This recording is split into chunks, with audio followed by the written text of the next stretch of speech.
Carding, this is actual draft और this is mechanical draft. दो तरीके के ड्राफ्ट दिए होते हैं। क्वेश्चन में ये पूछता है कि मैकेनिकल ड्राफ्ट और एक्चुअल ड्राफ्ट, आपको मैकेनिकल ड्राफ्ट दिया जाएगा और एक्चुअल ड्राफ्ट ये दिया जाएगा और वेस्ट दिया जाएगा। ये होता क्यों है? ये होता इसलिए है कि जब आप कार्डिंग में करते हैं तो कार्डिंग में इंडिविजुअलाइजेशन हो रहा होता है। तो इंडिविजुअलाइजेशन में थोड़ा हम ड्राफ्ट देते हैं और उसमें कुछ वेस्ट पार्टिकल्स, वेस्ट इम्प्योरिटीज़ भी रिमूव हो रही होती हैं। तो वेस्ट से आपके ये एक्चुअल ड्राफ्ट और मैकेनिकल ड्राफ्ट में चेंज आ जाता है। Just for your reference, you note that actual draft is always greater than the mechanical draft. AD is always greater than mechanical draft. इसको actual draft बोल रहे हैं। Formula you should also note, AD is equal to MD upon 1 minus waste percent upon 100। ये एक बहुत important formula आपके लिए हो जाता है। आपको actual draft is equal to mechanical draft upon 1 minus waste percent into 100। अगर आपको सपोज ये क्वेश्चन आ जाता है आपका, और this is already a previous year question, कि आपको actual draft is given as 100 और वेस्ट परसेंट दिया है 4%, तो आपको मैकेनिकल ड्राफ्ट निकालना है। तो मैकेनिकल ड्राफ्ट का सीधे सीधे फॉर्मूला हो जाएगा actual draft into 1 minus waste percent into 100। तो mechanical draft is equal to actual draft into 1 minus waste percent upon 100। तो इस तरीके से आप मैकेनिकल ड्राफ्ट को भी निकाल लोगे, 0.96 से मल्टीप्लाई करोगे तो ये 96 आ जाएगा।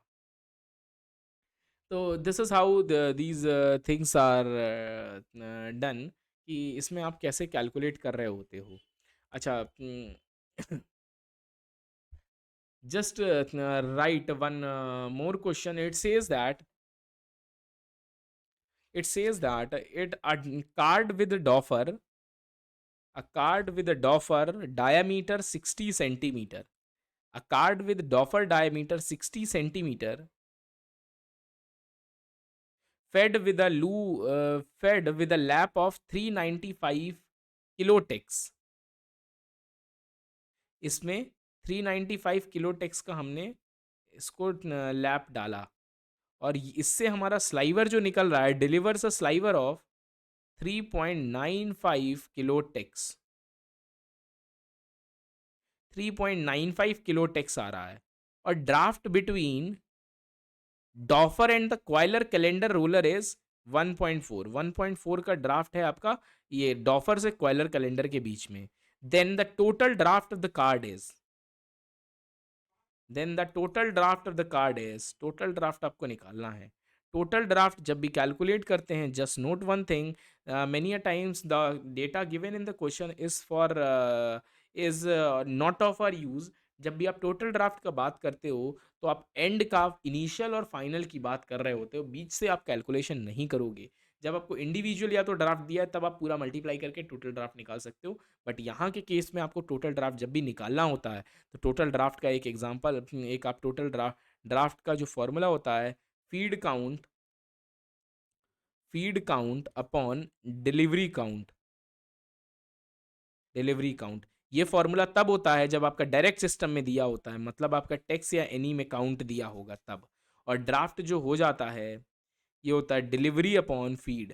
इसका उल्टा हो जाता है डिलीवरी अपॉन फीड जब ये टेक्स और डेनियर में जब दिया होता है, मतलब आपका डायरेक्ट सिस्टम में जब दिया होता है, सॉरी, डायरेक्ट सिस्टम में जब दिया होता है तब फीड अपॉन डिलीवरी होता है। और जब आपका इनडायरेक्ट सिस्टम में दिया होता है तब आप इसमें कैलकुलेट करते हो डिलीवरी अपॉन फीड। तो डिलीवरी मतलब आपका फाइनल अपॉन इनिशियल एनी में जब दिया होता है, इनडायरेक्ट मतलब आपका एनी में दिया होगा जब। तो यहाँ पे हमारा सिस्टम जो है आपको दिया हुआ है डायरेक्ट सिस्टम में। तो यहाँ feed count upon deliver count, तो फीड काउंट कितना हो रहा है, लैब में कितना फीड किया जा रहा है, कितना भी डायमीटर, उससे कोई मतलब नहीं है, हमारा फीड दिया जा रहा है 395 किलोटेक्स। 395 किलोटेक्स है अपॉन डिलीवर कितना हो रहा है 3.95 किलोटेक्स। तो आपका जो टोटल ड्राफ्ट आ जाएगा वो इसका टोटल हो जाएगा, दिस इज 100 का आप टोटल ड्राफ्ट दे रहे हो यहाँ पर। तो इस this is how these things are calculated. इसके आगे की प्रोडक्शन वाली चीज़ें भी होती हैं कि इसमें प्रोडक्शन रेट निकालना होता है। We will see when we will read all production related questions की प्रोडक्शन आपको किसी मशीन का कैसे निकालना होता है। Then we will be doing कि आपको इस पोर्शन का प्रोडक्शन रेट निकालना होगा जब। तो we will see in the next class.